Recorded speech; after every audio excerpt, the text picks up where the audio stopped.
Welcome to the What Really Happened radio show. Putting America first, second, and third. Here is your host, Michael Rivero. And aloha, America. Welcome to our show today. It is Monday, May 19th, 2014, start of a brand new week of utter craziness, insanity, and warmongering and drum beating and all the rest of that stuff. We have a lot of stuff to talk about today. The phone lines are open, 800-313-9443. 800-313-9443. Sam is in the control room, ready to answer the phone when you call on in and put you right on the air.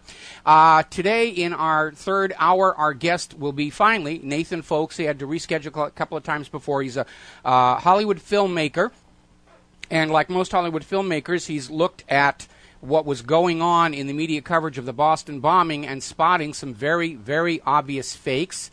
And so he has just confirmed he will be with us finally today in the third hour to talk about that. Wednesday, we will have Alan Wiesbecker, who is talking about 9/11 and JFK. And all of these people, Alan and Nathan and Sean Stone, represent a growing trend in Hollywood of filmmakers, people who are experienced in visual effects and production, standing up and saying, wait a minute, we're seeing signs of obvious fakery here. So I was some 20 years ahead of my time back there when I was doing that whole thing with Vince Foster that cost me my career. Getting over to Ukraine, it's clearly descending into a civil war. The fighting is going on back and forth. It's basically been about a month now since the eastern Ukraine started saying, we're going to break off. We don't want to have anything to do with this unelected junta in Kiev.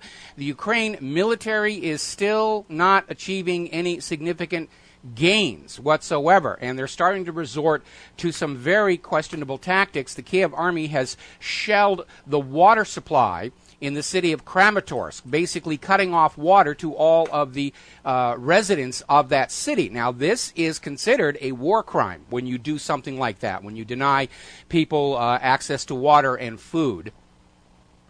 Now, Putin has announced that they're going to de-escalate the situation by withdrawing their troops near the Ukraine border, pull them back further into the U.S., the Russia. The U.S. government is already out there saying, we don't believe you. We demand absolute proof that you're pulling your troops away, which I guess would tell us that all of those very expensive surveillance satellites the U.S. government has in orbit have all stopped working. Because otherwise they would know what was going on over there. The CIA is now in full-on denial mode. The independence movement in eastern Ukraine is reporting, of course, on the number of casualties, wounded prisoners. They are reporting 650 members of the Kiev army have been killed, wounded, or taken prisoner in the last 10 days.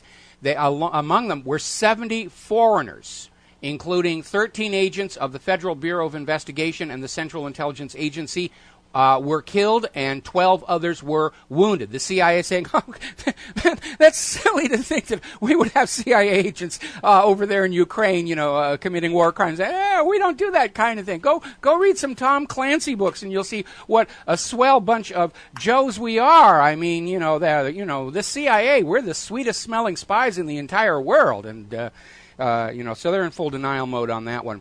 Over in Germany, some of the members of the German parliament are calling for an investigation over the question of whether German nationals are working for Academy, Blackwater Sea, whatever they're calling themselves this week, serving as mercenaries in Ukraine. That would be a violation of German law.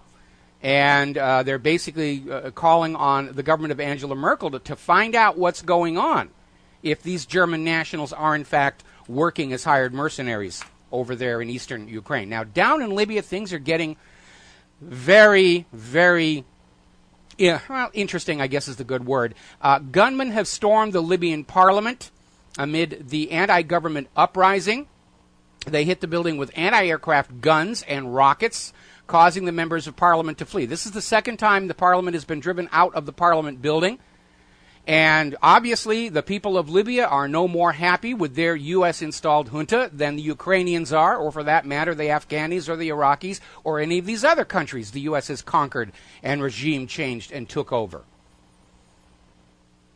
Now, apparently, at least one Libyan Air Force base has switched sides and is now on the side of General Khalifa Qasim Haftar against the junta in the Libyan capital. Now, this is kind of weird. There's something very funny going on here because back in 1996, then Colonel Khalifa Haftar was reportedly working for the CIA, both in an earlier attempt to overthrow Gaddafi and also to regime change Chad. Now, in theory, the current Libyan government is a U.S. puppet regime, so why would the CIA try to orchestrate another overthrow?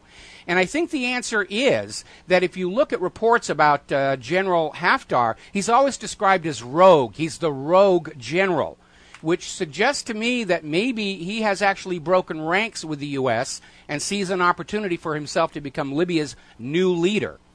But the situation is utter chaos, and it's another civil war and bloodshed and hardship, all caused by the U.S. government going into countries where it has no business, changing the government in order to loot the nation for the benefit of Wall Street and American corporations.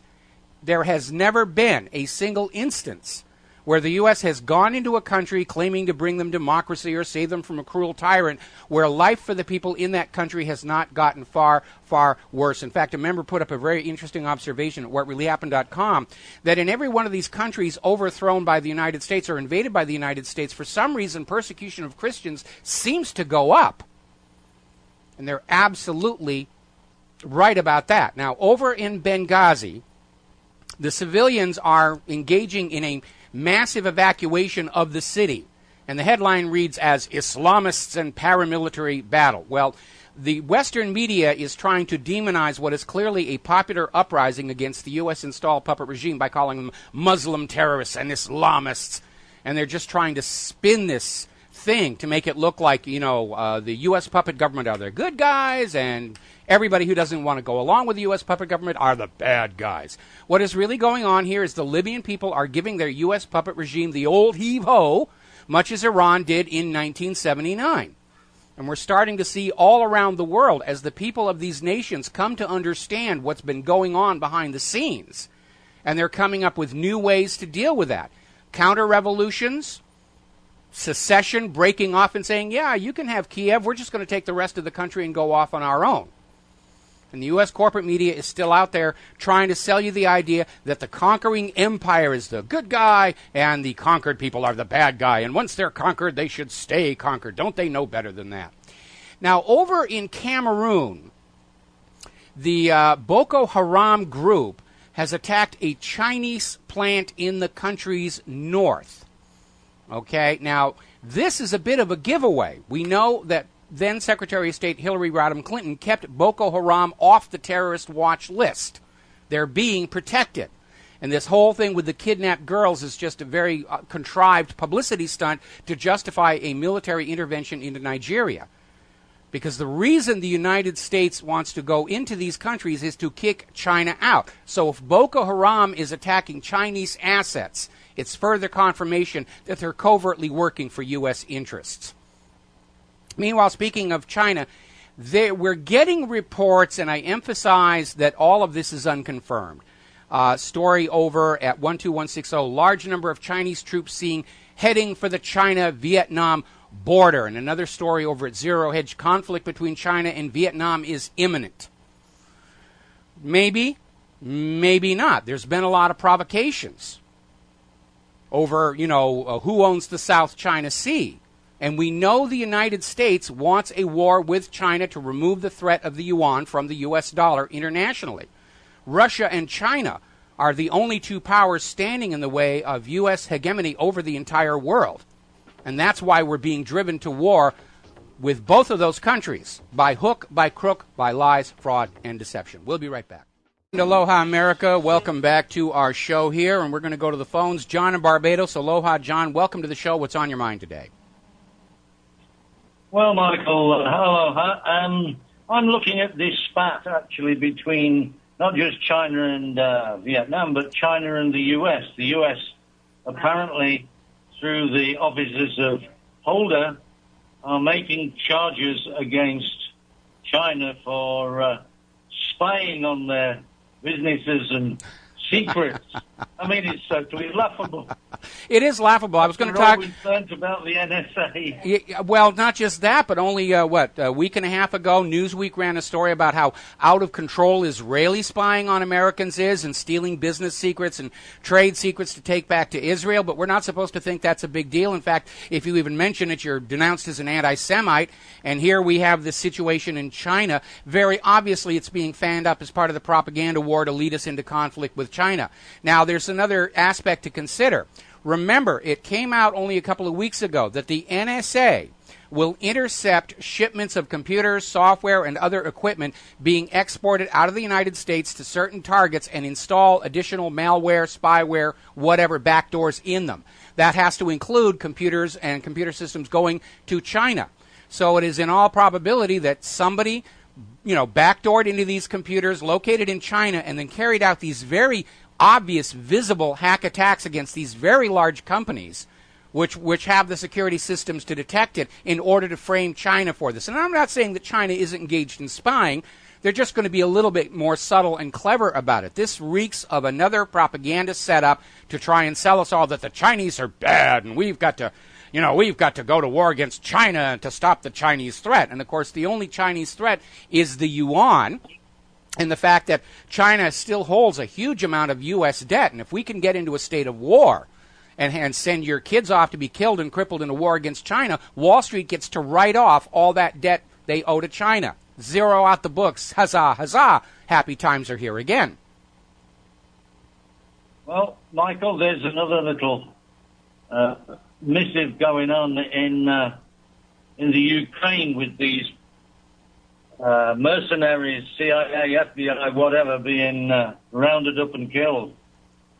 I mean, as far as the mercenaries are concerned, of course they are, and the spies, the FBI and CIA, they are spies, and the only way to deal with them is shoot them. Well, yeah, if they're operating on behalf of an enemy without wearing a uniform under the rules of war, they're considered spies, and immediate execution is the standard acknowledged legal punishment. And I'm sure these guys in the CIA and the FBI going over there understand that their government is sending them in harm's way if they get uncovered. But again, I think what all of these people who are trying to do all this stuff in Ukraine need to understand that this has got nothing to do with Ukraine or Kiev. It's all about protecting the dollar's international dominance in the global market against the Russian ruble and the Chinese yuan. These people are being asked to risk and sometimes sacrifice their lives to keep Wall Street wealthy. And that is a lousy reason to place your life and body in harm's way. One final point, Michael. What's been happening in the UK is there's been huge pressure brought to bear from the UK government on the Congress to suppress this information that's coming out on the torture and Gitmo and the relationship between Britain and America. It's putting Tony Blair right on the spot, as well as others, of course. Yeah, I was going to talk about that later in the show, too, how the government of Britain is now claiming they've misplaced all of those emails. Can't find them. They were here just a minute ago. Don't know where they went. Sorry. Can't give you the evidence that would allow our former prime minister to be hauled up on war crimes charges. Well, actually, Michael, a couple of years ago when this Chilcot inquiry was beginning, an email between Bush and Blair accidentally went up on the inquiry's website. Took them 20 minutes to take it down. But they forgot about Google Cache. So I went into Google, picked it off, and immediately published it again everywhere I could find. Well, if you still have that, I would love to see that. If you could email that to me, I will definitely post it on whatreallyhappened.com. I mean, that's a reality here in the age of the Internet. Once it's out, and you do not get it back. They can't control the Internet. They can't control public awareness. We had those memos that were released from the Clinton administration. Even back then, 20 years ago, they were in a panic that Americans now had access to information that wasn't being filtered by the corporate media or proclaimed by the government itself. And even back then, they knew they were in trouble. And we saw all these attempts to try and control the Internet or justify censorship on the Internet. because if this government cannot lie to the public with impunity, they can't achieve their ends. And that's why they're thrashing and struggling now. Well, I think they are, because I don't think they've caught up with the reality. You know, governments in particular haven't really caught up with the reality of the Internet. I mean, in Egypt and Turkey, they tried to block the various social media. But there are so many ways around it now. These governments are just on a losing wicket. They absolutely are. They recognize the threat to their ability to lie with impunity, but most of our policy is still being controlled by these Cold War fossils, like Henry Kissinger, who are still trying to play the game by the rules that worked in the 1950s and 1960s, and they're failing miserably. And they don't know any other way to do it. They're so trapped by the accumulation of past lies. All they can do is go on pretending that they're always right and everybody else is always wrong, which is why the Obama administration is still out there screaming about global warming and carbon taxes despite record-setting winters, still proclaiming that Obamacare is a resounding success, even though by their own numbers, less than 2% of Americans have actually signed up for it so far. Yeah, well, this inquiry apparently now is sort of turning really nasty. There's a report here that says, by a guy called Shakespeare, he's a very well-known investigative reporter in the UK, mm-hmm. and he's reporting that the UK abetted the US in the 9/11 false flag event. Well, we know that from the way the BBC, reported on the collapse of Building 7 26 minutes before it actually happened. And then when people went back and said, how do you explain this? And can we see the raw footage? And BBC said, we just threw the raw footage away, which anybody who's worked in corporate news understands that raw footage is a cash resource. You keep it in your vault and you license it out over and over and over for documentaries and look-backs and everything. Footage like that can be extraordinarily valuable. They don't just throw it away. So, yes, Great Britain was going along with this hoax, to have this new Pearl Harbor to get us all hot and bothered for 100 years of unending war. Well, I suggest that they look in the same place as the missing emails. They may find this footage. Right next to Saddam Hussein's nuclear weapons, right? All right, John, we're going to let you go. We're coming up here on a commercial break. Paul Craig Roberts has hit it out of the ballpark again with his latest article, Militarist Bunkum, in which he makes the point that although we are always being told that our soldiers are fighting and dying for our freedoms, the reality is that 85 to 90% of the casualties of war are non-combatant civilians. This is the result of a 9-person research team and a study they published in the June 2014 issue of the American Journal of Public Health. When the U.S. launches these wars into other countries, 85 to 90% of the people killed are innocent civilians. You just think about that one for a while. We got to take a break for commercials, and we'll be right back. Hi, America. Welcome back to the show. Now, down in Israel, as you know, this week the Pope is visiting Israel, having meetings with political leadership, and is going to be touring Christian holy places. Now, there's a lot of attention that is focused on this. The Israeli police are saying they won't let extremists spoil Pope Francis' visit. Now, interestingly enough, they're talking about Jewish extremists who are planning massive protests against the Pope being there. And that's going to have political ramifications. But I am very concerned because once again over the weekend, the Israeli press is published a detailed minute-by-minute itinerary of where the Pope is going to be and when he's going to be there. And we now know that the Pope did not take his Pope mobile or anything with any kind of armoring. He's going to be riding around in an ordinary car with an open top because he wants to be seen and can connect with the Christians who live in Israel. And I'm very, very concerned because all Israel would have to do is assassinate the Pope, frame the Muslims for it, and get all the Christians in the world riled up against all the Muslims in the world, and Israel would stand back laughing while we tear each other to shreds. And, of course, I'm sure Pope Benny the Rat wouldn't mind having to come out of retirement either. So I hope Pope Francis is wearing those Kevlar vestments. And I hope I'm wrong. I really do. But it just seems like such an incredible opportunity for somebody who wanted to start a new holy crusade in this day and age here. Now, another interesting story, this is over in the Examiner, where Israel is accusing the U.S. mediator for the peace talks of anti-Israel beliefs. In other words, Israel's attitude is they're not going to accept any mediators between themselves and the Palestinians who are not totally on the side of Israel going in. Now, that's not what a mediator is supposed to do. They're not supposed to go in there with a predisposed alliance to a particular side. But that's Israel's whole attitude, is they don't want a mediator who is not already in accord with Israel's assumptions and beliefs. Now, down in Iran, Hassan Rouhani, the Iran president, still says he's hopeful that a nuclear deal will be reached by the drop-dead deadline of July 20th, despite what he terms politely as difficulties. Now, we know what the difficulties are. At the 11th hour, the United States has come in with a new, higher demand for reduction of centrifuges, supposedly on the justification that by limiting the number of centrifuges Iran has, they will extend the breakout time, the amount of time it would take Iran from deciding they want a nuclear weapon to actually acquiring one.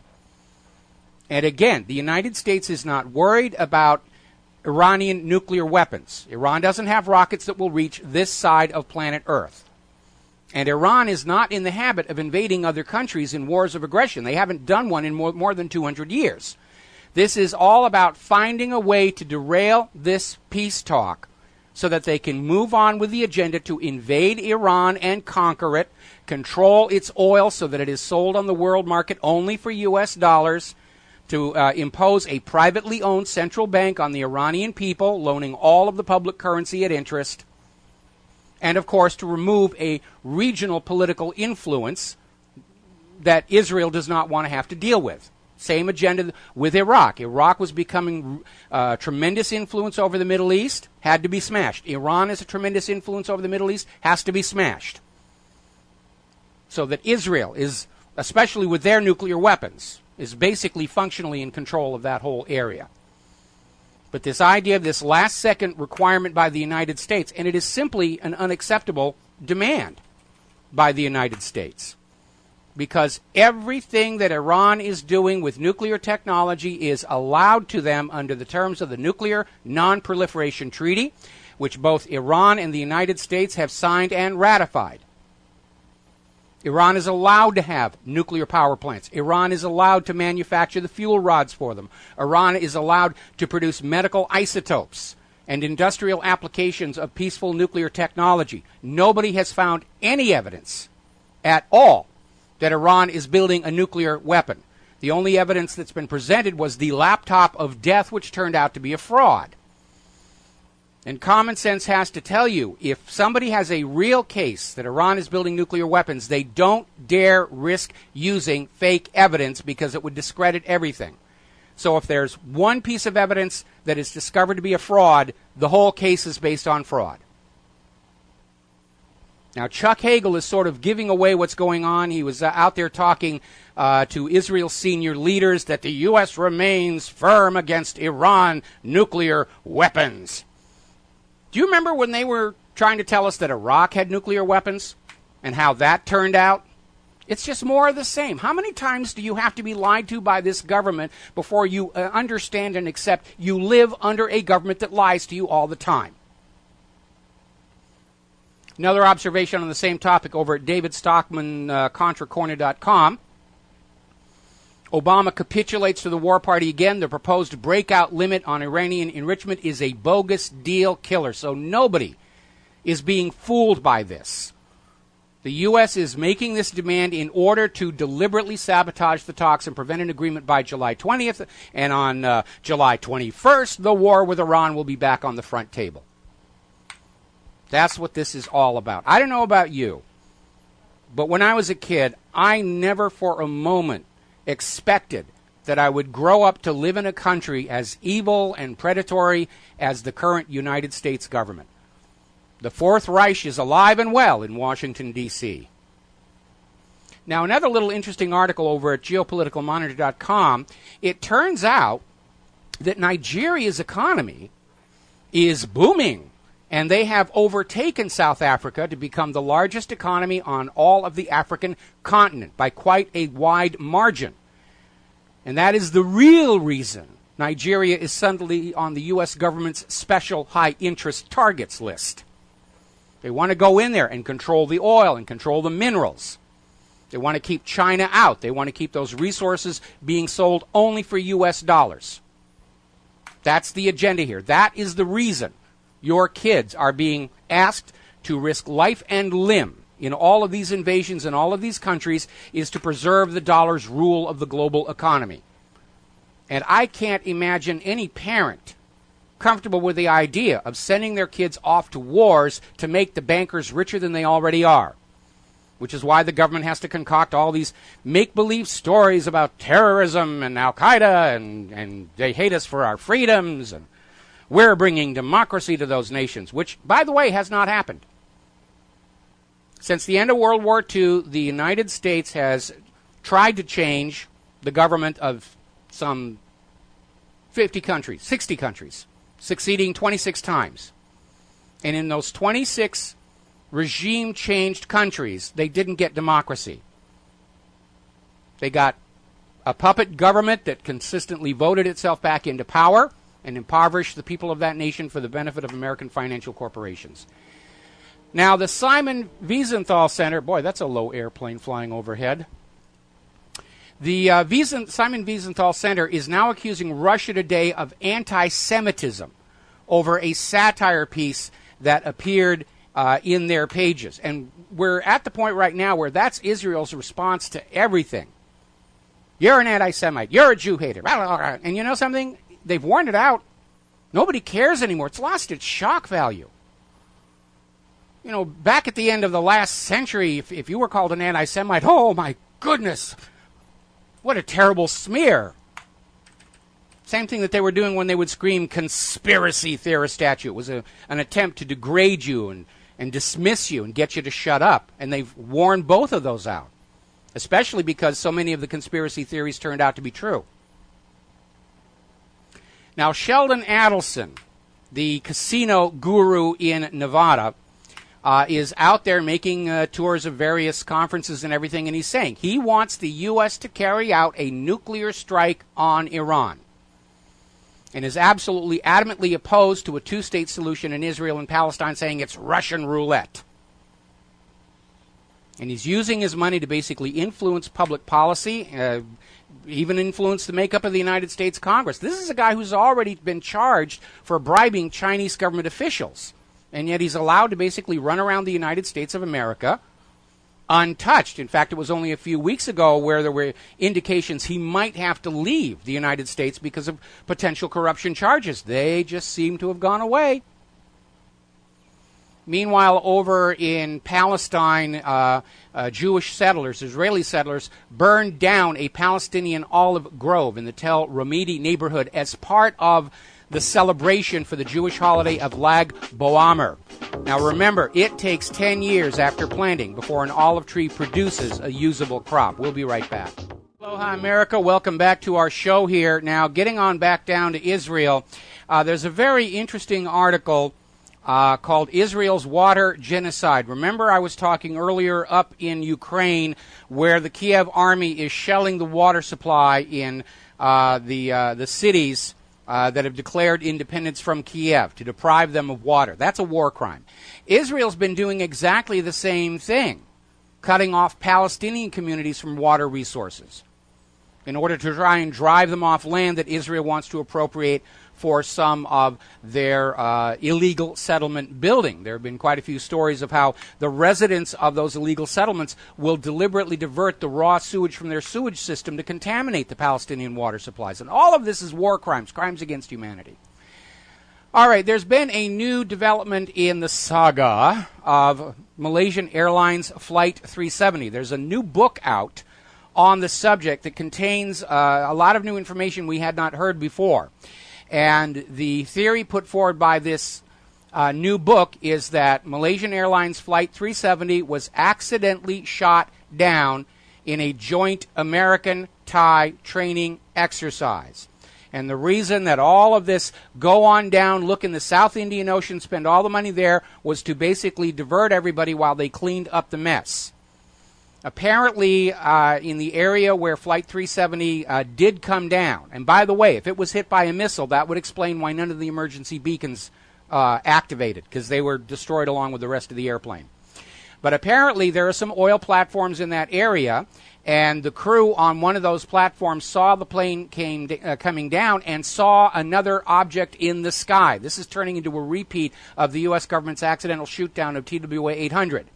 And apparently on the platform, they didn't have communication with the outside world. They're just now being allowed to go home, to rotate off their shift on the platform, and they're starting to talk. And so the idea that there were witnesses to the burning aircraft, we'd not heard that one before. And let's be honest, the United States military has a long and tragic track record of accidental shoot-downs of passenger planes. You had the USS Vincennes accidentally shot down the Iranian Airbus in 1988, TWA 800, which I've already mentioned. And it's not just the United States. British military testing is thought to have shot down Aer Lingus Flight 712 in 1968, and a joint French-American military test is thought to have shot down Atavia Flight 870 in 1980. Now, the United Nations acknowledges there have been 25, now possibly 26 cases of civilian passenger jets shot down by military misadventure. Most of those remain classified from you. So this is very much a viable theory of what actually happened, and explains why everybody was just towing the line about why the emergency beacons wouldn't work. It had to be in the water and the rest of it. And I think that has to go on the list of plausible theories to what happened. Now, what's really interesting in the story that on this, they reported in the Daily Mail, where they're talking about this new book. They had the quote right at the top of the story. The mystery makes the incredible claim that the airline was shot down by U.S.-Thai Joint Strike Fighters accidentally as part of a training drill gone horribly wrong. It's not an incredible claim. It has happened before, over and over and over again. And we know how the U.S. basically lied about TWA 800 despite hundreds, thousands of witnesses along Long Island who saw that missile rise up from the training area and hit that 747. These things do happen. We all know the quality of American military systems in this day and age. It's not very good. It's not robust. It's full of problems, and accidents are going to happen.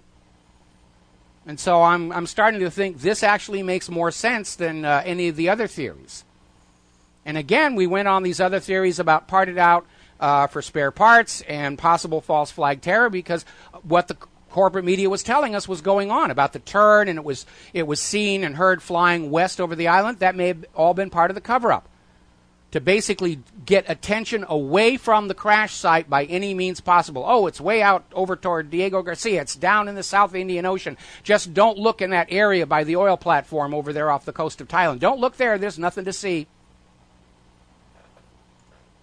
I think these civilian satellite companies who were putting up images for people to be studying, they need to go back and look at images in that area just off of Thailand, the point where the transponder stopped working. We need the pictures for that area on the day or day after the crash happened. We need to see what was down there.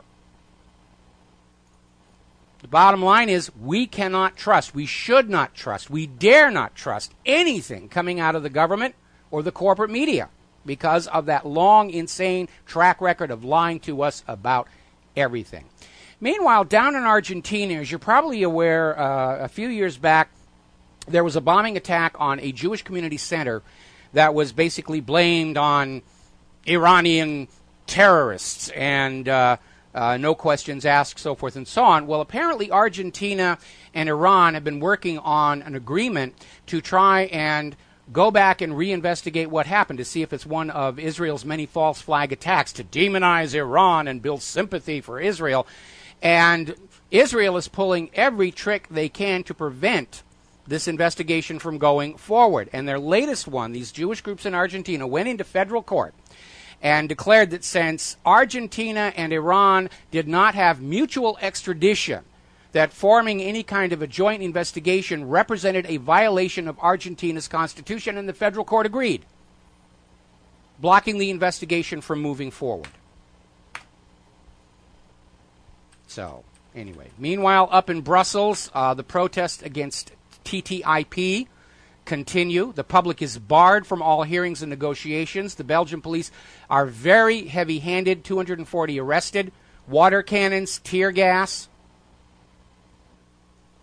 Interestingly enough, the topic of conversation at the Transatlantic Trade and Investment Partnership is how to maintain the trust of the people, how to get them to go on believing that all of this stuff is being done for their benefit, how to get them to go on believing that they should go on pouring their money all over the banks to keep them solvent.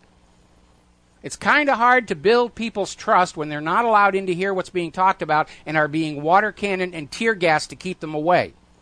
And the bottom line here is that, as a matter of fact, the people of planet Earth do not trust either governments or the bankers any longer. That trust is gone, and it will not be coming back anytime soon. Interesting little bizarre story. I picked this up off of News Forage, where there is a new campaign in the United States of America to regulate food the way tobacco is to combat obesity. What this really is they're talking about food rationing. Remember what I said before, between Fukushima toxifying the Pacific, the Gulf oil disaster toxifying the Gulf of Mexico, there is no longer enough healthy food to feed the American people, or for that matter, the entire world. And of course, nobody wants the GMO corn. Now, we already know in the past 2 world wars they had to impose food rationing, but I don't think they dare call it that because people will get very, very upset. So now we're going to regulate food for your health to keep you from being obese. If you want Americans to not be obese, take out the monosodium glutamate, the aspartame, and all those other chemicals in the food that cause people to want to eat more to increase corporate profits. And the obesity problem will go away. What this whole issue about, regulating food the way regulating tobacco, it is a clandestine, covert way to impose food rationing on the American people. And food rationing is an admission. The economy is breaking down. They had food rationing in the Soviet Union. They had food rationing in Nazi Germany. They had food rationing in the U.S. during World War I and World War II. And as they move closer to World War III, they're trying to find a way to get you to go along with the idea that the government will decide how much food you can have. That's what's going on. We got to take a break for our top of the hour blurb. We'll be right back after these few words. Aloha, America. Welcome back to our show, hour number 2. The phone lines are open, 800-313-9443. I'm looking at the Fox News feed here. They are absolutely obsessing about the Chinese hackers. Oh, those Chinese are breaking in and stealing our business secrets. 2 weeks ago, Newsweek ran the story that Israeli spying was out of control, over the red line, according to U.S. intelligence experts. Oh, yeah, you're just being anti-Semites. It's okay for Israel to spy on us, but gosh darn those Chinese. I think it's a frame-up. I think somebody, either in the U.S. or Israel, went into those Chinese computers through those NSA-installed backdoors and used them to launch some very obvious heavy-handed hack attacks on these large corporations in order that they be detected and tracked back to those Chinese servers. I think that's what happened here, because the U.S. is desperate to get war with Russia and China going, or the dollar is finished internationally. That's what this is all about. All wars are bankers' wars. Speaking of economy, we were talking the other day about how the London silver fix is going to be shut down because it has been caught being rigged so many times, and nobody has any confidence in it any longer. And I postulated that on August 14th, when the London daily fix officially ends, that normal market forces of supply and demand would take over and likely drive silver up very high unless they came up with another way to control the prices.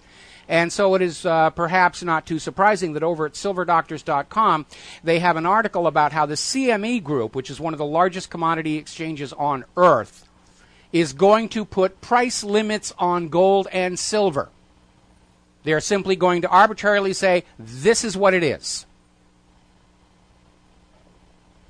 And a year ago, when the bullion banks were driving gold and silver down, hundreds of dollars in a 24-hour trading period. Nobody talked about price limits then. It's only today, when they don't want the price of silver and gold to rise because it will lure people out of their savings accounts and into metals. It'll lure people out of the stock market into the metals. And, of course, these central banks like the New York Federal Reserve are desperate to get their hands on gold to replace the bullion that belonged to Germany, and some 6 other countries are asking for their gold back. And the Federal Reserve can't deliver it. Where did all that gold go? Well, a lot of it got leased out to make good on gold futures contracts. And we know that the delivery of physical gold has been outstripping the output of the world's gold mines for several years now, so it had to be coming from someplace. I think there's another aspect we might want to look at, and this could also explain why there's this sudden rush to somehow get a war going with China. There was an article that came through here the other day saying U.S. gold exports to China had set a new record. Oh, really? Why? If we're so desperate for gold, why are we exporting it to China? I would speculate, and this is only speculation, that China basically told the United States of America, we will not buy any more of your debt. We will not loan you any more money unless we are allowed to hold the collateral, meaning the gold. So I think that might be going on as well. Another reason to declare war on China, conquer them, and take all the gold back here. 21st century, and wars are still being fought over silver and gold. It's amazing stuff. Meanwhile, Credit Suisse is going to basically plead guilty to running a criminal enterprise helping the United States money junkies dodge taxes. And apparently Credit Suisse is going to basically plead guilty to avoid criminal prosecution in the United States. So even though this Swiss bank was helping the money junkies in the United States evade U.S. taxes, nothing's going to happen to them. You can't prosecute and jail bankers. What's wrong with you people? Have you ever noticed taxes for the U.S. government are kind of like having a meal at a Chinese restaurant? 30 minutes later, they're hungry again. Speaking of taxes and huge waste, story over at pogo.org. DynCorp and Northrop have been caught severely overcharging their contracts for the anti-terrorism program. Most government contracts are put out on a model called cost plus. In other words, here's the contract. You tell us what you spent to do this. We'll add an uplift, and that's what you get paid. And it is an open invitation to pad the charges. And apparently some of these egregious overcharging. One employee billed 1,208 labor hours over a 12-day period. That's more than 100 hours per day, resulting in an overpayment of $176,900. Northrop billed an additional $1.5 million for employees it claimed had been working 24 hours a day. It's just all corruption, and it's all grabbing money away from you to put in those contractors' pockets. But the Chinese hackers get the headlines today. Amazing here. Actually, Fox News has gone on to the out-of-control student loan debt in this country. Interesting story out of Chile, which is going through their upheaval down there. Apparently, a Chilean activist got into the office managing student loans for the government of Chile and burned all the records for the student loans. $500 million worth of student loans just evaporated. Those students don't have to pay it back. It's all just ink and paper anyway. Little reminder of the story that was breaking last week, and we do need to keep this at the forefront of the public awareness. Judicial Watch has obtained new documents showing that the IRS targeting of conservative groups and dissidents came directly from Washington, D.C. When Obama got up there and said it was some rogue office officials down in the office in Cincinnati, he lied. How much longer are you going to go on living with a government that lies to you about everything? They got caught lying again. Remember when the NSA scandal first broke and they said, oh, we're only saving the metadata. That's all we're saving. That's, your voice communications is secure. Now, last week they admitted, yeah, they're recording the voices as well. When do you get angry about this? I'm angry about it. I am angry at all the lies that are coming down constantly to try and control us and manipulate us. Remember what the Nazi propaganda minister Goebbels used to say? It's the right of the government to manipulate the public opinion. No, it isn't. And I dare anybody to show me anywhere in the Constitution where the government has a right to lie to the people, to trick them into wars of conquest, to trick them out of their money, to trick them into obedience to absolutely pointless government regulation. I dare anybody to show me in the Constitution or the Bill of Rights where that authority is laid out. Now, we have been noticing over the last couple of months a lot of individuals in the banking and finance sector seem to be meeting with very questionable deaths. And there's an article over at Wall Street on Parade pointing out how many of these sudden suspicious deaths seem to center on J.P. Morgan Chase. Basically saying in the last 6 months, 5 current workers, 2 former workers have all died under unusual circumstances. All 7 were in their late 20s to 30s. That's not an age where people commit suicide. And 3 of the deaths involved falls from buildings, which is a rare form of death on Wall Street, even during the financial crisis of 2008. So it looks like somebody over at J.P. Morgan is cleaning house of anybody who might provide evidence for a coming investigation. Meanwhile, there's a story over at Fool.com. Walmart is falling apart before our eyes. And Walmart gets a lot of hostility. Big box store drives local small merchants and domestic manufacturing jobs out of business. A lot of hostility, but they've been phenomenally successful up until now. And they're in serious financial straits. Part of it, of course, is under this current economy, the American people don't have money to go to Walmart and just buy things. A big part of Walmart's marketing are the impulse buys, those cute little gadgets and things that you walk by on the ends of the aisles and say, oh, that would be fun to have. People don't do that anymore. People aren't doing impulse buying. And Walmart may soon be part of the retail Mageddon sweeping the United States. We'll be right back. America, welcome back to the show. We're getting some breaking news here, and this is actually very good news. Occupy activist Cecily McMillan was sentenced to 3 months in prison and 5 years probation for her supposed assault on a police officer during the Occupy protests. Now, the witnesses and the videos supported her story that the cop had groped her breast while grabbing her from behind, and she elbowed him. And on the basis of that elbowing, the United States government was trying to build a case to put her away in prison for 25 years. And while the judge took the position that nobody can be allowed to assault a police officer, even under the name of civil protest, he apparently realized just how ridiculous this whole story was. And, of course, I find it offensive that she's going to prison for 3 months, but it is only 3 months, and she will be back with her family, before the summer is out. And that will be a really good thing, and she's the latest heroine or martyr in the cause of liberty against encroaching tyrannical government. And the videos, there were photos and videos showing her chest was bruised. The cop assaulted her first, but we're seeing a court system in which the cops are allowed to attack you and assault you and tase you and tear gas you, and you're not supposed to fight back. Well, actually, yeah, you are. There is a United States Supreme Court decision, John Bad Elk versus United States, that says when the police are acting illegally, you have a right to defend yourself up to and including the use of lethal force. As those cops who broke into a home for a no-knock drug warrant found out when one of them was killed. And by the way, there were no drugs.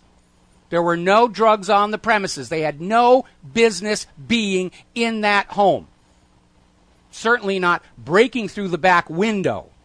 So, of course, the homeowner's going to shoot them. He thought they were burglars. They're still going to try and charge him murdering a police officer. But they found no drugs on the premises. There was an article over the weekend, I forget which state it was, but there's a state that has now passed a law saying it is legal to shoot a police officer engaged in illegal activity. So here's a little message for all of you police officers. And I'm not talking about the ones who are genuinely there to serve the public interest. I'm talking about all the ones who've gone through that Israeli training or hopped up on SSRIs. You play by the rules, and we, the people, will be nice and cooperative. You start acting like you own us and you throw that badge and uniform around, bad things might happen to you. So even with a 3-month sentence, this is a major, major victory. I'm expecting that probably the government was afraid of what might happen if they gave her the full 25 years. It might trigger Occupy all over again. All righty, let's see. We're going to take some phone calls here. Jim in Pennsylvania. Aloha, Jim. Welcome to the show. What's on your mind? Hi, Michael. How are you? Doing good. Great. First time we really enjoy what you're doing. The reason I called today is my mother's 87th birthday. Oh, well, And happy birthday. to her, she says, what do you think about that airplane? And I said, I don't know, Mom. What do you think? And she says, well, don't them people have cell phones on that plane? When I lose my cell phone, I can call a number and they can find it anywhere. Well, again, if this new theory based on these eyewitness statements is correct and that plane was shot out of the sky, the cell phones were destroyed right along with the emergency locator beacons. Right, just obliterated. Yes. Yeah, which is a definite possibility, right? Well, you know, you have to have a live human being to use that cell phone, even if the cell phones themselves survive the fall down to the ocean. Well, the salt water would wreck them immediately. But when you have the fuselage of an aircraft flying at 35,000 feet that is punctured, the shock wave is going to just travel along that tube, and it's just going to render everybody unconscious. And they were probably all asleep anyway because it was 1 o'clock in the morning. Right. She just said, something's fishy, and I'm 87. I've seen wars. I've seen the Depression, and there's just too much fishy stuff going on out here. And I say, yeah, Mom, gotta agree. Yep, she's a Sharpie. Yeah. She says we're heading for it again, though. She's seen the signs before, and she says she can't believe that these, people are oblivious to what is our future. Well, I think she herself proves that people aren't oblivious. And I think we're reaching the point where, and I'm certainly seeing that around here, because as I go around my errands and the food bank and all the rest of that stuff, I'll talk to people just to sort of find out what they're thinking. And just in the last 3-4 months, I have just seen people who are now willing to say, yeah, I've known something's gone horribly wrong for a long time, and now they're starting to talk about it, and they're starting to get very, very angry about what's going on. Yes, she was a firm supporter of Walmart, and now she says, they got us all in the door saying everything in there was made in America. And once we all came in the door, they switched it all over to China, and we didn't even realize it till it was too late. Yeah. It was their whole sales thing when they first started. And she says, boy, that just gripes me. Well, yeah, again, before this whole financial fascism takedown, 60% of the U.S. economy was the consumer economy. And right. In impoverishing the American people to prop up the banks and the war machine, that consumer economy is in collapse. And if you have an economy and 60% of that economy stops working, the other 40% can't sustain. Okay, now, just one other really quick point, if I could. Yeah. I'm around your age. During the Vietnam War, through a reasoned argument, we convinced the majority of the people that, say, for instance, if you were going to war, you should be able to vote for a president. If you were going to war, you should be able to drink a beer on the troop ship on the way over to war. So there were some things that were happening, and then our leaders got shot in front of us, and everybody said, never mind. I'll go back to Disneyland and raising kids. So I just want you to make sure you keep your head, keep your head up or your head down or whatever. Well, I prefer to keep it up, and I prefer to keep it aware. And yes, I remember Vietnam. Now, I did not serve in the military because I had an occupational deferment, but I knew a lot of my friends who went to Vietnam, and some didn't come back, and some never really came back all the way home. I remember one gentleman in particular that I was in college theater with, and he'd come back from Vietnam with some kind of a serious medical condition, and he was not allowed to talk about what it was, and he actually passed away right in the middle of the run of this show that we were doing together. And, right. But he was a true believer, and he said, yes, I will do what the government... Well, actually, what they told him was if he talked about what was wrong with him, they were going to cut off his VA medical care. And it's just this horrible thing all over again. And yes, I recognize the signs. When I was very, very young, I had a lot of my family who served in World War II, mostly in Europe, and they came back and they said, watch out for this stuff. They're lying about XYZ. And I remember all of that stuff very, very clearly. And yeah, the signs are pretty obvious. We're seeing all over the corporate media and the independent media articles openly saying, yeah, we're at World War III right now. And it's all for the bankers. It's all for the Federal Reserve, for the private central bankers. They've been behind all these wars and assassinations and coup d'etats, and it is time for this to stop, because these money junkies are psychologically sick people who will gladly see 1 million of their fellow human beings be killed as long as it puts more gold in their pocket. And they provide the tinder and the spark, and we've had enough of it. Yeah, we definitely have. We definitely have. If those Wall Street CEOs want a war, let's give them all guns and parachutes and just send them over to wherever it is they think needs killing. And, good luck, have fun, come back with your shielder on it. Them and their children. Yeah, absolutely, it should be their children. All righty. That's what they did to us. I was in the last draft. Luckily, by just the timing, I didn't go. But come on, we got to end this. We've been talking for all these years. We weren't going to have inequality between money and earning power. We weren't going to have racism. We weren't going to have wars anymore. Jim, I got to let you go here. We got to take a break for commercials. And by the way, legislation to revive the draft has been sitting in Congress for quite a while, waiting for the big bang to kick it off. By the way, the draft is a violation of the 13th Amendment. We'll be right back. Aloha, America. Welcome back to the show. And I went back and I found that article I was talking about, and I've now bumped it up to the top of whatreallyhappened.com. In Indiana, it is now legal for residents to shoot police in self-defense. Apparently, Governor Mitch Daniels authorized changes to a 2006 legislation that legalizes the use of deadly force on a public servant, including an officer of the law, in cases of unlawful intrusion. If they don't have a warrant and try and come into your home in Indiana, you may presume they have ill intent and shoot them. This is the beginning of the pushback against all this abuse that we've been suffering, the tasering and the tear gassing and the groping. Speaking of which, we're going to go to the phones here. Alex in Florida. Aloha, Alex. Welcome to the show. What's on your mind? Not much, Michael. I just wanted to make a point that officer that groped the young lady that received a smaller sentence than she should have received, even though it should be smaller, even though it was a win for us, it should be smaller than that. But that officer is the one that needs to be facing some prison time. Well, absolutely true. I mean, look up in Oakland where that Oakland police officer intentionally shot a protester in the head with a tear gas canister, causing him permanent brain damage. Nothing happened to that officer. The FBI agent who basically, for lack of a better word, assassinated Ibrahim Todashev, who wasn't going to go along with framing the Tsarnaev brothers for a drug murder. He had been formerly with the Oakland Police Department. He had multiple charges of brutality against him. And I guess that's what the FBI is looking for these days. Guys that they can rely on to go out and crack skulls and kill people on command. That's right. We need to start putting them in jail. At least put them up for sentencing. We need to remember we have a right to defend our homes, our property, and our loved ones from government that is acting outside the law. You show up on my front door with a warrant, you are welcome. Come on in, take a look around. Have some water. You try and kick down my door, you're going to meet resistance. And I think every American needs to take that same attitude. Remember in the Gulag Archipelago where Alexander Solzhenitsyn said the biggest mistake they made was allowing the police to be kicking down doors and taking people away, hoping that it wouldn't be them. And it turned out to be something like 1/4 of the entire city was arrested and sent off to the gulags.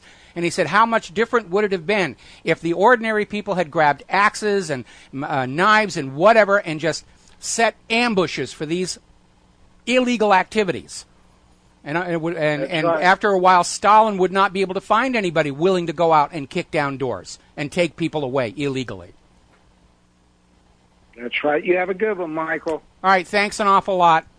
Apparently over in Ukraine, remember that horrible incident in Odessa where these people burned to death in the trade union hall, which was being promoted as a warning to other activists not to stand up to the Kiev government, and it sort of backfired as a PR stunt. It later came out that at least some of the people in that building were dead before the fire was set.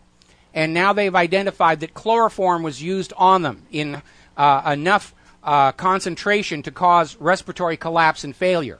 So it looks like the plan was to actually kill some of these independence activists, put them in the building, and then burn it down so the bodies would be found as a warning. You know, if you dare stand up to Kiev, you know, it's a terror campaign is what it is. And it's coming out. All the details are coming out.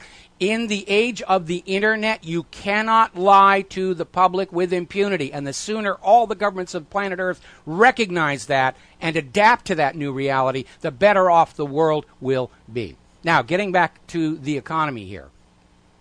Article over in AmericanProsperity.com talking about the cost for just 4 of the failed healthcare exchanges. We all know how much money was spent on healthcare.gov. Was a buddy-buddy contract that was given to a company where Michelle Obama's college roommate was one of the executives. Huge amounts of money. And now they're talking about Massachusetts, Nevada, Oregon, and Maryland have spent almost $500 million for their state healthcare exchanges. And they're all failures.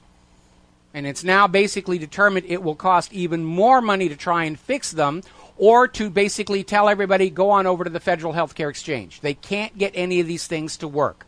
They were these huge giveaway contracts for hundreds of millions of dollars, and they got absolutely crap in terms of a usable, workable system. Obamacare is a total failure, no matter how you look at it. As a system of affordable health care for Americans, it is a failure, as health insurance costs and deductibles have increased dramatically. As a revenue generator for the cash-strapped federal government, it is also a failure, as less than 2% of the total American population have signed up, according to Washington, D.C.'s own figures. A quarter of those have never paid any premiums, which suggests they were bogus sign-ups to inflate the numbers, and 74% of those who bought insurance through the exchanges were replacing already existing policies canceled for not being Obamacare compliant. It's a failure.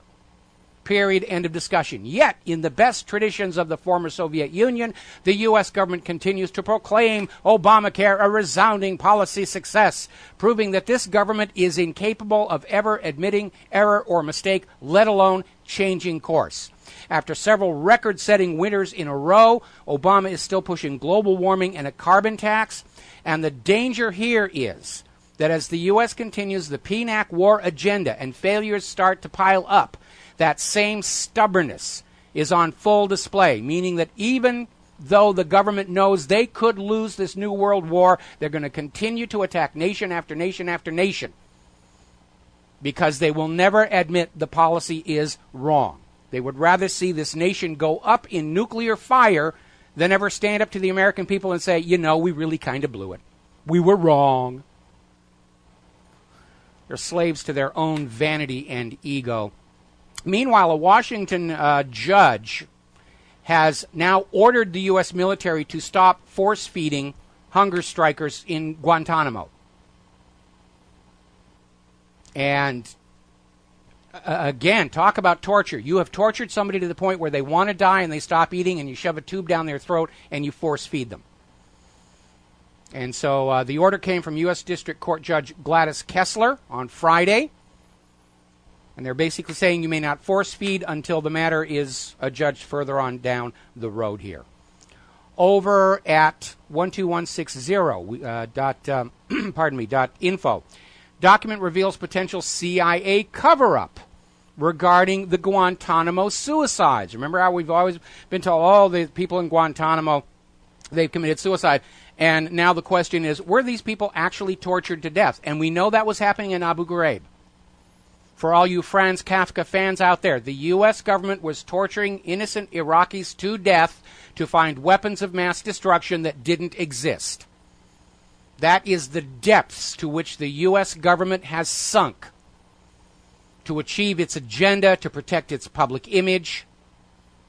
Now, as that caller into the show earlier mentioned, Britain is trying to block release of the U.S. torture files that would implicate Tony Blair's administration for being complicit in the torture of terror suspects. All of this stuff is illegal. The U.S. government has claimed that they have these legal memos from this or that lawyer that says torture is now legal, drone strikes are now legal, you're not allowed to see them. The guy who wrote the drone strike memo is now being considered for a high-ranking judge position. That's his payoff. We literally have a government that says, trust us, this is all legal, but we can't tell you why. Or the terrorists will win.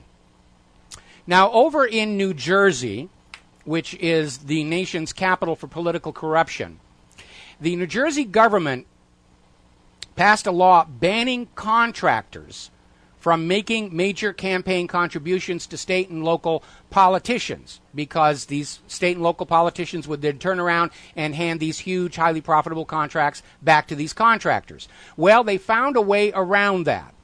They found a new national Republican group that they can give their money to, and then this national group turns around and funds these Garden State politicians.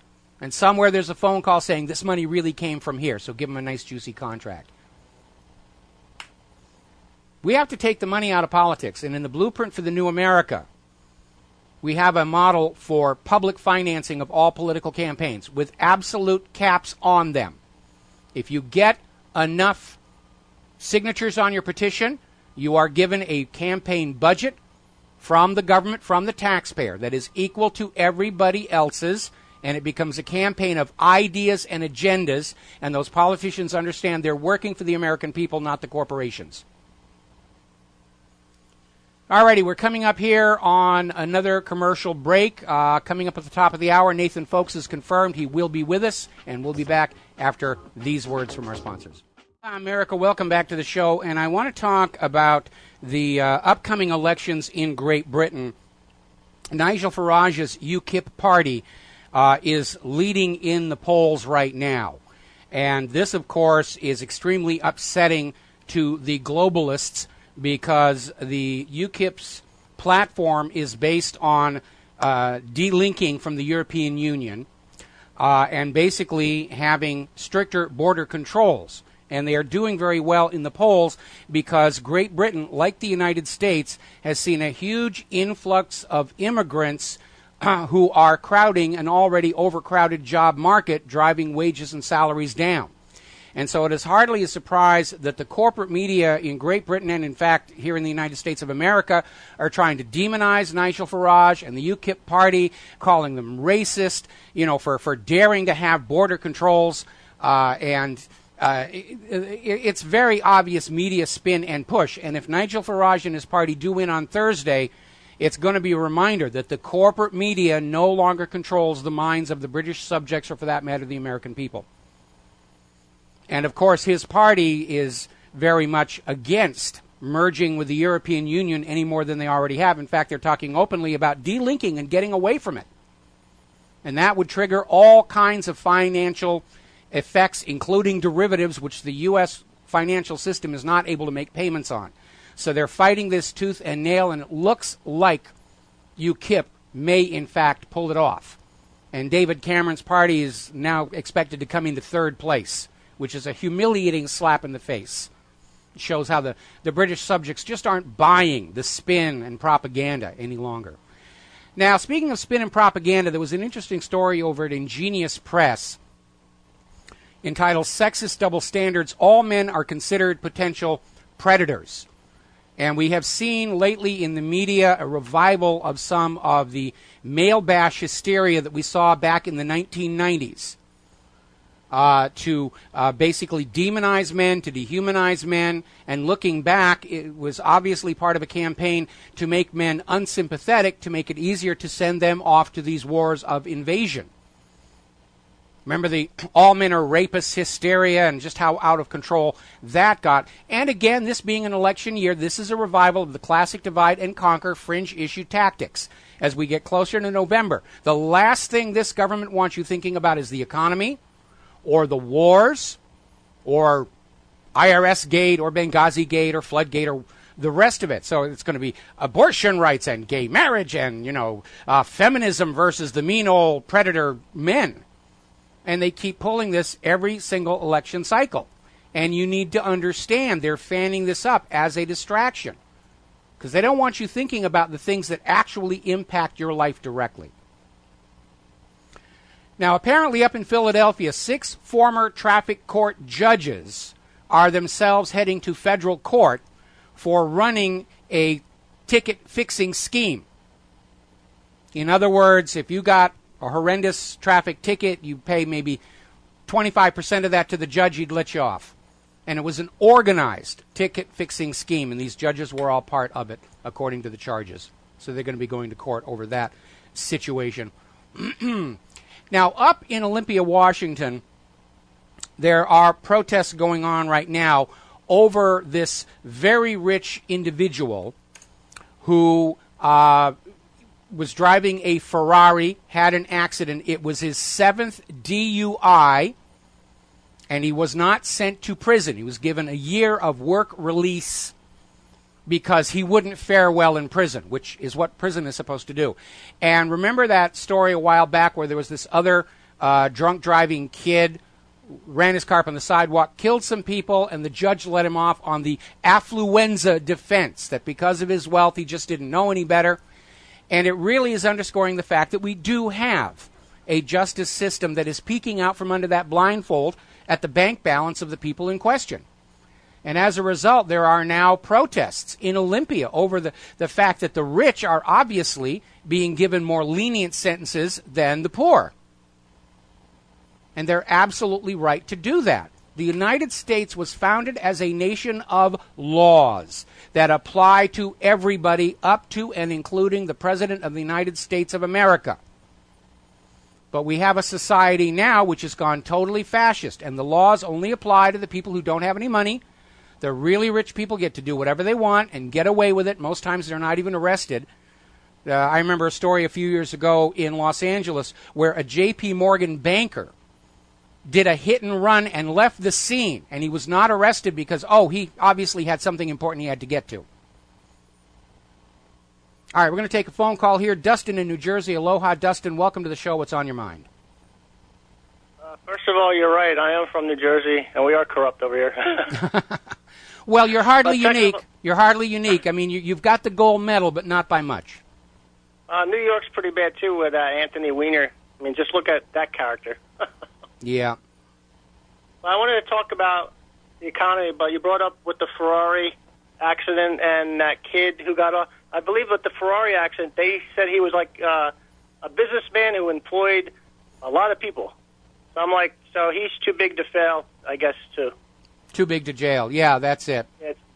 But the economy, did you see anything with the Target of Canada, the pictures of some of the Target stores inside? It looks like Sears over here. No, I didn't. What was the gist of the pictures? Empty shelves. Yeah. It's like if they're getting hit over there, it's probably going to be over here with Target too. Well, we're seeing that here in stores. The inventory's drawn down. We saw it at the Best Buy. We're seeing it at our local supermarket. As people stop buying, the supply chain has to be cut back. And we're at a point right now where you walk into a store and they never have what you want to buy, just what they think they can make the most money selling. And it's, we're going to see the collapse of retail because retail is all about instant gratification. I want something right now. I go into the store. It's there. I pay money for it. I take whatever it is home. But you go into a retail establishment and they say, we don't have it. We can order it. No, I can order it myself online without going through your overhead. And between that and just the looting of the American people of all of their money, retail is collapsing, and that used to be 60% of the American economy. And that other 40%, you can't get the nation ticking along on just the money junkies doing very well. It doesn't work that way. And I just wanted to mention something about the 0% financing on cars. Yes. Now, the 0% financing on cars, you might think it's a great deal, but not when your dollar's devalued and you got to pay more for stuff, and your interest rate in the bank is less for savers. So you really, in the long run, it might come out worse for you than having a 0% interest rate on a new car. Well, I got to tell you, those, especially the leasing rates I've seen in the commercials, are very attractive. If I had a reliable income, I'd love to buy a newer car or lease a car. Because my Honda is 14 years old, and it's a great car, but it is 14 years old. And but I think most Americans right now are in the same situation. I don't know what my income will be next month or the month after or the month after. Therefore, I cannot take on a loan payment obligation of any kind. And the banks would benefit out of that anyway. If you foreclosed on your, or you can't pay your car, they pretty much get away with it either way. Well, you know, you either pay for it if you don't, you get your car taken away. Well, the other aspect of it, you know, we were talking the other day about all these cars that are being manufactured that are just sitting on lots, rotting away for lack of maintenance here. And I think the auto industry is being subsidized to go on manufacturing cars, even though they're not selling and they're not leasing, because once again, the U.S. government doesn't want to admit that the automotive bailout was a complete failure. So they're just saying, here's some more money. Just keep your auto workers happy. Keep them voting for the incumbents in the upcoming election. And we're building up this huge inventory of unsold cars. And I've gotten several other pictures from other parts of the country just showing these huge lots filled with cars that are going absolutely nowhere. And I think the drop in prices and interest rates and leasing terms, I mean, I'm seeing lease deals out there for like under $200 a month with no money due at signing. That's a red warning sign that something has gone horribly wrong with the system. Dustin, got to let you go. Got to do our top of the hour blurb. We're going to be back with Nathan Folks after these few words. And aloha, America. Welcome back to our show today, hour number 3. And joining us on the phone right now is Nathan Folks to talk about the Boston bombing and why he thinks it's very, very suspicious. And Nathan, why don't we start off, if you would tell our listeners a little bit about yourself. Hi, Michael. Thanks for having me on. Yes. Can you hear me? Yes, I can. You're on the air. Okay, great. I'm a film producer here in Los Angeles, and been in the film business for about 15 years. And when the event happened in Boston, I saw this event unfold and realized that something was off. And a lot of it is because, you know, in the film business, you learn a lot of techniques that a lot of people don't know. And one of those techniques is using green screen and special effects. And when you see something edited, when it's supposed to be live television, you start to question things. And on top of it, I noticed I know several people involved in the incident that have worked for me before in projects I've done in the past. So it was shocking, of course, and you know, I felt I needed to expose it because, you know, things have changed drastically in the last 2 years, and I think that it's mainly because they're trying to take our civil liberties away, and I think people need to know this. And you can't get this kind of exposure. There's no exposure in the U.S. media. Around the world knows what's happening, but here in the U.S. we're kept in the dark. And you know, they're fighting the FCC now and the net neutrality, and everything has become controlled. And I'm very happy to be on the show because, you know, finally I think we're getting some exposure. But we definitely are. And first of all, I want to applaud you for your courage, because I know from my own personal experience, pardon me, what you and others like you are risking by going public on these matters. And so you have my admiration and respect for that. Apparently, I wouldn't worry too much about corporate media exposure, because the numbers are actually showing the audience is drifting away from the corporate news media, and they're coming over here to the independent media. As Ben Swan likes to say, we're the face of new media. We're winning the war for the minds of America. That's why they're trying this desperation of ending net neutrality in order to give the corporate news outlets favorable treatment on the Internet. The real solution to bandwidth problems would be to upgrade our Internet to match the performance of countries like Japan, which already have gigabit fiber into the homes at the consumer level. But you're right. It's about trying to maintain control. And getting back to the Boston bombing, like yourself, I come from a film background. I was a visual effects supervisor and computer animator. And for me, it all began back a little more than 20 years ago with the murder of White House Deputy Counsel Vincent Foster. and I wasn't looking to see anything wrong. It's just it was there in front of me and very obvious I was looking at fakery, and of course it did cost me my career in Hollywood. Now with so many people coming out about this, going after somebody's career has become very, very difficult. It's much harder. I'm hoping that you won't go through what I went through or what actress Jean Seberg went through back in the 1960s when she dared support the civil rights movement. You know, one of the things, I'm very fortunate. You know, I've kind of become independent myself, and I don't rely on studio or production company. You know, I have my own production company, and need any visual effects? Yeah, we don't do visual effects. Oh, darn! I think that's a big business and a very good business.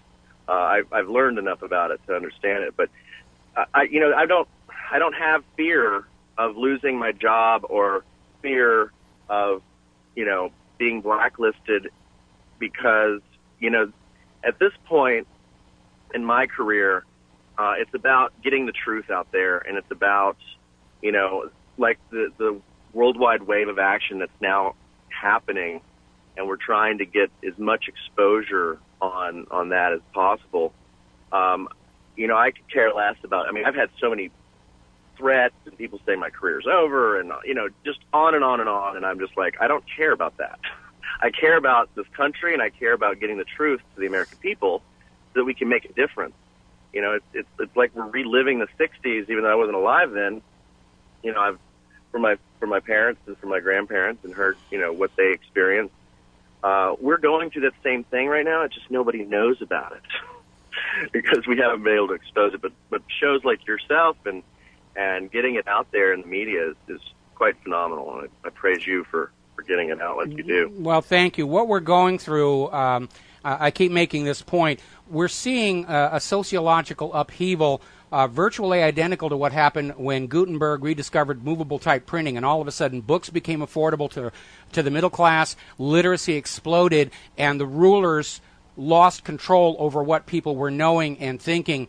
And just recently there were some memos released from the Clinton White House for the Clinton Presidential Museum, which revealed that even back then they were absolutely in a panic, that Americans now were able to obtain information without it being filtered by the corporate media and without it coming through government control, and the situation has been declining for them ever since. It took 30 years to reach a point where half of Americans understood the Warren Report on the Kennedy assassination was a fiction. These days, the average life expectancy of a government lie can be clocked with an egg timer.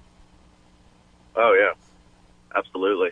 I mean, I have to say, I've noticed just since the Edward Snowden release of the NSA, a huge change in controlling the Internet ever since that hit. And I think it kind of took them for surprise. They saw how much power, you know, getting the truth out there can do. Mm-hmm. And so they've really put a mask on the Internet right now. And at least I'm seeing it because I know, being in publicity and marketing and working with some pretty big stars, I know when I come out with something, I know how it rolls out in the U.S. media and in the Internet. And when I watched it just kind of completely get blocked from U.S. media, it's shocking if people really knew how bad it already is. Well, I think more and more people do understand that, and there does seem to be a growing trend within Hollywood for people such as yourself and Sean Stone, Oliver's son, and we're having Alan Wiesbecker on this show Wednesday, of all this next generation Hollywood professionals standing up and saying, based on my professional expertise, we're looking at fakery in X, Y, and Z. Again, I think the people inside Washington, D.C., they understand there's a problem, but they're a little slow on the uptake of just how dramatically the fundamental flow of information through society has been transformed by the Internet and the independent media, because they're still out there trying to put out their lies to start wars, to trick us out of our money and so forth. But I can't tell you how delighted I am to see people like you and Alan and Sean standing up and having that kind of courage, because 20 years ago it was kind of a lonely experience to go through. Yeah, and I think 20 years ago, I know 20 years ago I was blinded by this. I didn't know what I know now, and of course I don't think it was nearly as bad then, but yeah, what you went through, I could only imagine trying to go through that alone like you did. Well, fortunately, I had my lovely wife Claire, who stood by me and supported me all these years, and she's definitely been my primary support and so forth. And I hope you have somebody in your life that stands by you if things start to get a little bit crazy as well. But getting on back to the Boston bombing, and actually we're coming up on a commercial break here, so I have to let you go. But when we come back, let's talk about some of the specifics of why the Boston bombing was yet another in an endless series of staged false flag propaganda events. We'll be right back.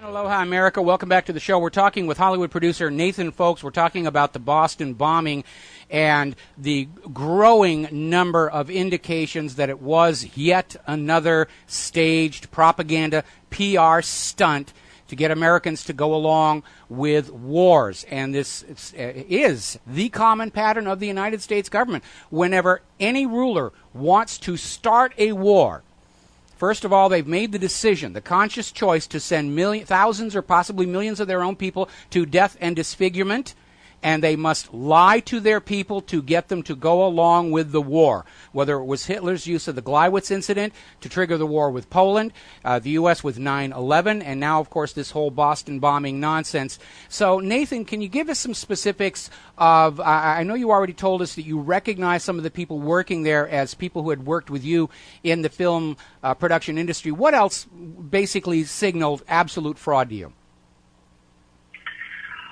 Well, unfortunately there's a specific person that was in my last movie, The Prosecution of an American President, and he was someone that is kind of claimed as the Boston hero, and he had lost a son in Iraq, which is one of the reasons why he was in my film. But I became very close with him and his wife, and I knew a lot about them and their personal situation. And, it's just watching this unfold and then kind of throwing some certain people in the scene, if it's an act or if it's not. And immediately I knew that this is not just a coincidence. He was there, with a cowboy hat. Well, we know that a lot of the people who were there have also been identified as having been the witnesses at Sandy Hook. And I don't know if you've ever seen this videotape of the supposed father who lost a child, and he's walking out of a building laughing and joking, and then he literally, we've seen it's an actor exercise. He has to work himself down. Oh, he's an actor. He's an actor. And what's so amazing is that, this is CNN is, they have to be behind all of this because they're perpetrating it with them. It's all a part of the bigger scam, and it makes me sick because I've seen a lot of these actors. There's an actress that has been in a couple of events. She played one of the crying mothers at Sandy Hook, and and I know her because she used to parade around here trying to be an actress, in Los Angeles. I think a lot of these actors that didn't make it in Hollywood, they end up going and selling out to the government to become crisis actors. I think that's what happened. That's the new level below reality show, right? It's feature film, TV series, crime reenactment dramas, reality shows, and now crisis actor for the government. That's the bottom of the totem pole for acting. Absolutely. It's a sad scenario, and it's shocking that they use them more than once. I don't know if it's because of a SAG issue. I just start to realize that, by doing that, they're shooting themselves in the foot because people aren't stupid. It doesn't take, a brain surgeon to start recognizing the same people in these events more than once. Well, I have a secret for you. Media. The U.S. government is not a SAG signator. It's not a SAG shop, so they're working non-union. Well, that's probably why a very famous director was spotted at the Boston bombing. He's not used to doing non-union, so this was a great opportunity for him. Oh my goodness! Okay. Yeah, it's unfortunate. It's a lot of things will come to light, and I believe that there's no way they're going to keep this covered up anymore. This is coming out. The worldwide wave of action that I mentioned earlier. is that exact platform, which is using everything we have, everybody coming together to expose the real truth of what's going on, because that's the only way we're going to be able to fix this. And we're going to have to hold the people responsible. And then before we can do anything and move forward, we've got to hold these people liable for what they've done. Well, that brings me to my. Go ahead. Sorry, I was going to say my film. I've got The Prosecution of an American President, is about George W. Bush and the lies in his administration told to the American people to go into Iraq. And I think everyone's starting to recognize, wait a minute, these were all lies. Everything was a lie that they said. And, he has to be brought to justice. And I think that once we recognize that, Vincent Bugliosi, who famed for putting, Charles Manson away for murder, is the star of this film, and he makes the claim that, we can hold George Bush and his administration liable for murder for all the American soldiers that went to war based on a lie. And yet you can argue the fact that Congress approved it, but Congress made that decision based on his lies. Therefore, it is murder. George W. Bush and his administration should be tried for murder, and that's what this movie's about. And that's why it's important. It was pretty much blacklisted about a year and a half ago, 2 years ago, when we tried to come out with it. And is finally, it available anywhere? Is it like can you buy it on Amazon or? You'll be able to. It'll be on iTunes in August.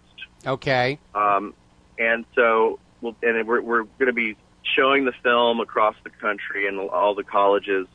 But you should be able to get DVD after August. Okay, Nathan, I'm going to ask you a really big favor here. When it comes out, let me know, and we will definitely do a major write-up on it at whatreallyhappened.com. We've got about 3 million readers, and we'll help you publicize this, because Vincent Bugliosi is absolutely right. George Bush lied to the Congress about Iraq having weapons of mass destruction, and that basically made it an illegal war, and all of the deaths from that war, military on both sides, and all the civilian deaths are on his head. Now, I don't expect, unless this entire government collapses and we form a new government, he'll ever be prosecuted. My goal here at the website and the radio show is to convince the younger generation not to automatically believe what you're seeing from that corporate news media or from the government. And as of right now, the polls are showing they're learning that lesson. And that is a major, major victory because most of the policymakers in Washington, D.C. are still trying to play the game by the rules and the frauds and deceptions that worked half a century ago, but they don't work any longer, which is why young people such as yourself are opening their eyes and becoming very, very skeptical. We only have a couple of minutes left here in this segment. Is there anything else you want to share with our listeners? Do you have a website they can go to? The waveofaction.org and waveofaction.net, as well as worldwidewaveofaction.com, all are a part of the same movement, which is exposing the truth and getting the word out there about what's happening to our society and how to make a difference. So I strongly urge everyone to go to those sites and get involved. Well, I'm definitely going to link to that from whatreallyhappened.com here. And Nathan, again, I thank you for spending time with us today. Love to have you back on the air again in August when your movie comes out. And I have nothing but admiration and respect for you, because I know what courage it takes to do what you and these other Hollywood people are doing. And I know what you risk. Been there, done that, didn't buy the T-shirt. Yeah. Well, thank you. I really appreciate it. And same to you. I really admire what you're doing and getting exposure out there. All right. Well, thank you very much here. All right. That was Nathan Folks, obviously part of a new trend in Hollywood where these younger filmmakers are coming out. They have the courage to stand up and say, based on my expertise at fraud, or in this case, he actually knew some of the people who were on the ground playing the actors. Are saying the government is lying to you. And hopefully, if enough people in Hollywood stand up, the government's not going to be able to slap them all down without it calling attention to themselves. We got to take another break here for commercials, and we'll be right back. Aloha, America. Welcome back to the show here. And a reminder that what Nathan folks told us isn't that much of a surprise. We know this was another U.S. government fraud. And the issue I always come back to is the fact that the Tsarnaev brothers, who appear to have been in contact with the FBI about being informants, were photographed at the scene of the Boston bombing wearing gray backpacks.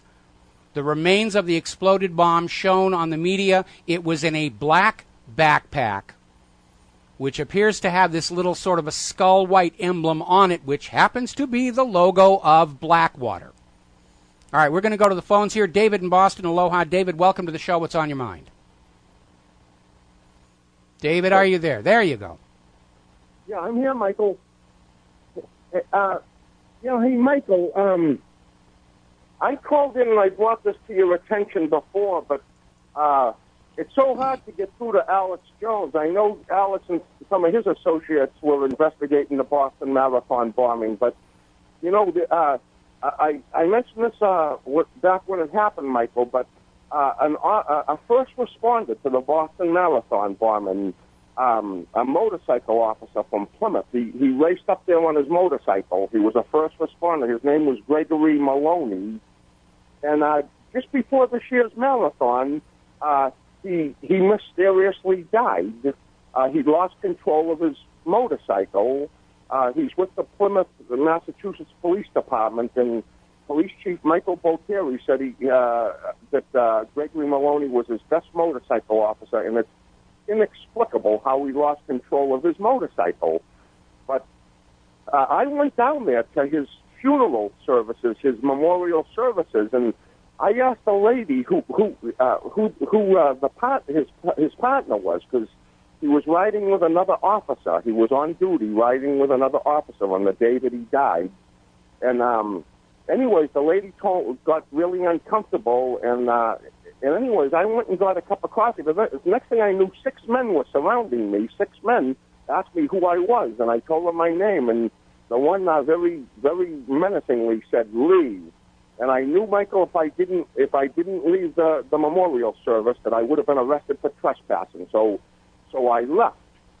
But then I inquired around, Michael, and I know some police officers and firefighters and everything, because my father was a Boston firefighter and everything. And anyways, it turns out that Police Chief Michael Botieri of the Plymouth Police Department, he's like an expert dispatcher, and he was actually the dispatch coordinator on the night that Joe Kasaniev was caught in the boat there out in Watertown.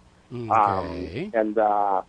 But I'll just say this, Michael. What really clinched my suspicions was all these luminaries were giving speeches before this year's Boston Marathon, like the new mayor Marty Walsh and the governor Deval Patrick, and then former police chief Ed Davis, who was police chief at the time of the Boston Marathon before he retired. Funny, he decided to retire right after this too. But anyways, Michael, it would have been so normal for them to acknowledge this heroic first responder, Gregory Maloney, because he had just died in the motorcycle accident and everything and so on.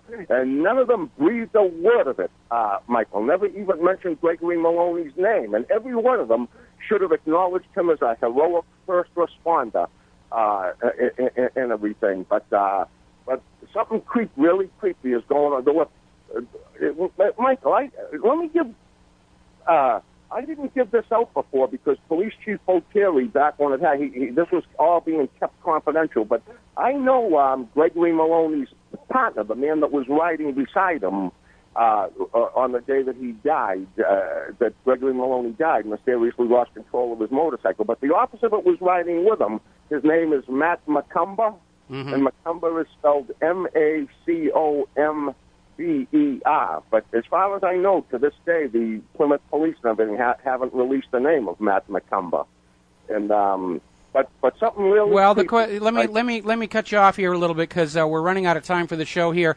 Was there a reason to think that this first responder who died was in possession of contradictory or incriminating information about the bombing? Was he? Was there any indication that he was going to go public on something that should not be made public? Because I mean, the fact of the matter is, motorcycle accidents do happen. If you're driving along at a good speed and that front tire blows. You know, I'm not ready to just leap to the conclusion that he was deliberately silenced, but I'm not going to rule that out either. What I'm looking for here is a motive. Yeah, well, Michael, I don't know about that, but I do know that Police Chief Michael Botelli would have, if Gregory Maloney was caught, and if he wasn't, standing up for the truth and everything, Michael Botelli, the Plymouth Police Chief, Officer Gregory Maloney's boss, was actually, as I say, the dispatch coordinator up in Boston, because I guess he has expertise as a dispatch coordinator on the night that Joe Cassanian was caught in Watertown. That's kind of funny. Normally, police chiefs don't go back to being dispatchers. But wait a minute. There was no, I'm confusing this with one of the other cover-ups where somebody was being told to shut up about it being an exercise. Anyway, David, I got to let you go. The phone lines are loaded up here. I'm going to switch over to Rich in Alabama. Aloha, Rich. Welcome to the show. What's on your mind? Hi, Mike. It's been a couple of years since I last talked to you, but this morning I was watching the news, and apparently they were covering some music awards, and they had Michael Jackson up there dancing away, and it was so real that it looked like he was alive in there dancing. And the first thing I thought when I saw it is like, that's very possibly what they pulled off on 9/11 with that type of technology. Well, what do you think about that? First of all, I mean, there's enough footage of Michael Jackson from his career where you can simply take it and put it up on a stage. I mean, that's kind of almost entry-level video compositing. And again, because of all the witnesses on the ground, pulling some kind of a fast one like that would be very, very difficult. It's the same reason why we dismissed this idea that there wasn't really a passenger jet at the Pentagon, because too many people saw the plane flying toward the Pentagon and nobody saw it flying away here. So, Rich, we're coming up on a commercial break. We're going to let you go here and switch over to Steve in California. Aloha, Steve. Welcome to the show. What's on your mind?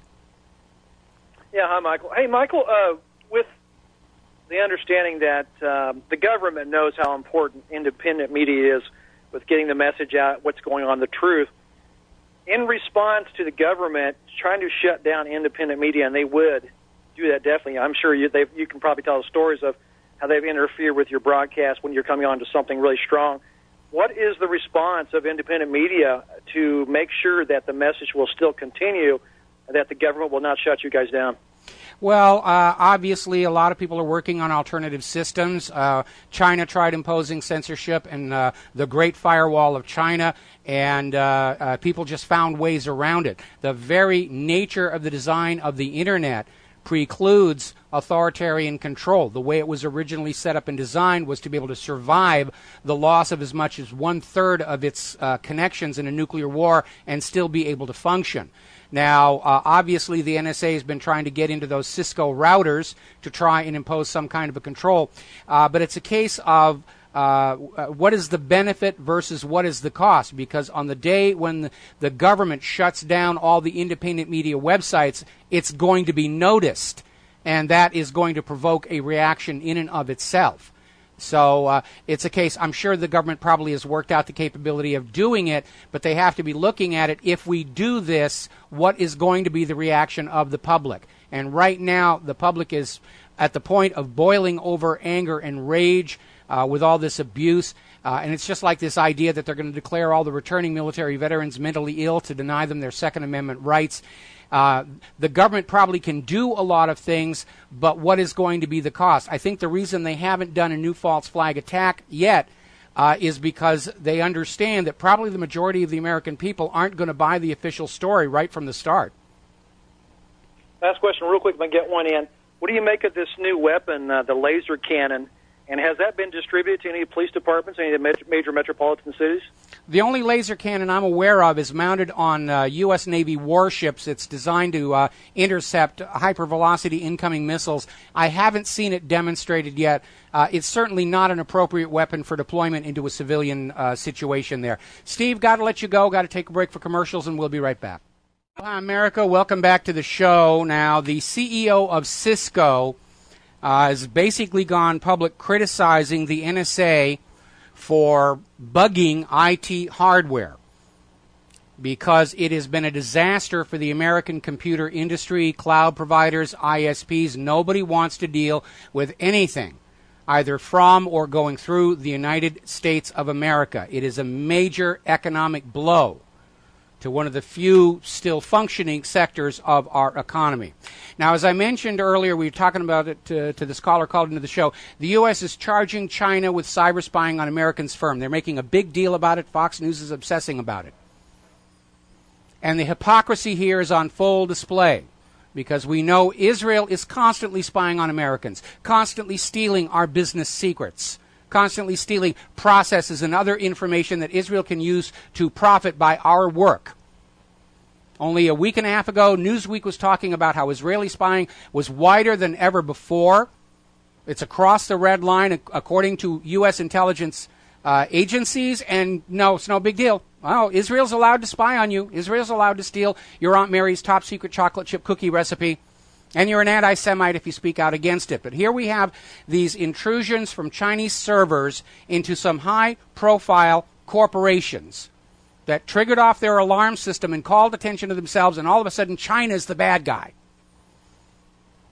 This reeks of a frame-up, and simply by virtue of the fact that we know that all computer systems and software and accessories exported from the United States of America have NSA backdoors built in. How easy it would be for anybody in Israel or the United States to go into those servers inside China and then from them launch these attacks, which almost seem designed to attract attention. Hey, I'm a hacker. I'm breaking into your computer.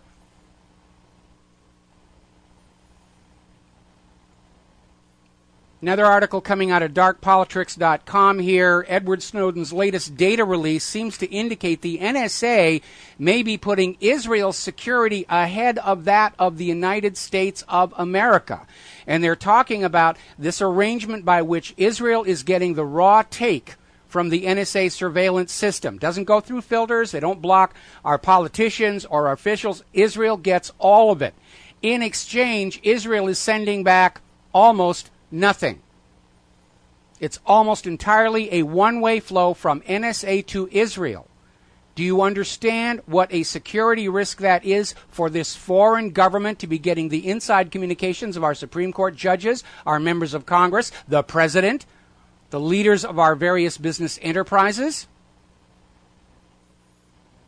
Israel's the main spying threat against the United States of America. Just before 9/11 occurred, the FBI uncovered the largest single foreign spy ring ever found in U.S. history working for Israel. Now, it did rate a 4-part special report on Fox News by Carl Cameron, which Fox News then removed from their own website at the request of AIPAC, which was then caught in its own spy scandal just a couple of years later. But we're all supposed to be upset about China. China's the bad guy. China's the bad. The China bashing is just moving on apace. And I noticed on one of the cable channels this week on the guide, it's all war movies all the time. They're just selling this whole war agenda as hard as they can. And the good news is, from the polls, they're not getting any traction. We, the American people, are sick and tired of war. We know it's all based on lies, fraud, and deception. We are tired of seeing our young people in uniform killed and crippled to make already rich bankers that much richer. We're tired of it. Meanwhile, Germany is now going to ban all technology companies that cooperate with the National Security Agency. Good for them. Absolutely good for them. Now, another article out of the Register in Great Britain is cloud computing is failing. Apparently, over the weekend, Adobe's cloud system failed dramatically. Everything was lost. No backups. Plus, the cloud is wide open to NSA and Israeli spying. What they were trying to do with the cloud was take us all back to the model of computing in the 1970s, where all the data and all the software is at some remote mainframe computer, and all you have in your home is a terminal. Whether it's a tablet or a smartphone or whatever. You don't have your own data at home. You don't have your own software at home. It's all being distributed remotely from the mainframe. And that means it's absolutely wide open to surveillance. All the assurances by the cloud that it's all encrypted, we know that's a fraud. Because the cloud systems optimize their disk storage space by looking for identical copies of files, whether it's music or images or whatever, and replacing the duplicates with pointers back to the first one. So they're not using up as much storage space and their overhead is lower. Now, apparently, they're starting to move forward in Congress with the USA Freedom Act. This was introduced by Senator Patrick Leahy and Representative Jim Sensenbrenner. And this is supposed to be a bill to rein in the NSA's abuse of the American people. And if you think the NSA is going to obey this new law, I have some of Saddam Hussein's nuclear weapons to sell you. Because the NSA hasn't been obeying the law all along, called the Fourth Amendment to the Constitution of the United States of America. What they're doing with this USA Freedom Act in Congress is they're trying to pull a bluff on you. They're going to pass this bill and proclaim to you, the American people, the NSA isn't spying on you anymore. Trust us. We wouldn't lie to you. We're members of Congress.